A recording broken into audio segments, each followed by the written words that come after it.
Isang araw, dito sa bahay, sa Taal, ay may isang lumang bahay.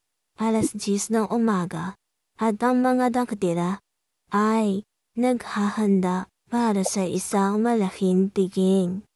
Kitang-kita niyo naman na napakalinis, hindi ba? Iyan, maayos ang kapaligiran. Kitang-kita naman ang komedor ay maayos na maayos. Yan. At ito naman ang kanilang hapagkainan, handang-handa na. Ito naman ang Gwardiya Sibil, ang tagbantay sa bahay. Ito ang magkapatid. At ito ang kanilang kuya. Hoy, mukha siyang aalis. Ang magkapatid ay tumutugtog. Ngunit, ang Gwardiya Sibil ay may nakitang bisita. Oh, hindi niya nakita ito pang isa.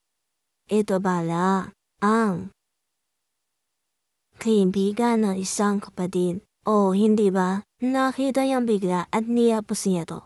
At sila ay nagtawanan. Masaya silang magkapatid. At ito pala, siya pala ang kasintahan ni Maria Clara. Ayan na sila magkapatid, tuwang-tuwa sila at sila ay kumain. Oh, hindi ba? Ang Gwardiya Sibil ay nabaaka. Ayan, ito naman ang kanyang esposo. At sila ay nagkundahan na kwentuhan. Mga gustong mag-time travel, perfect ang Casa Recuerdos dito sa May Taal.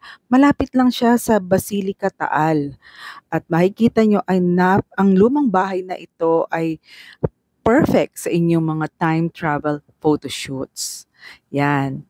Huwag kayong mag-alala, hindi naman nakakatakot dito sa bahay na ito. Napakaganda at napaka-accommodating ng staff. Ito ang kanilang Facebook page. So, tara na sa Casa Recuerdos de Taal.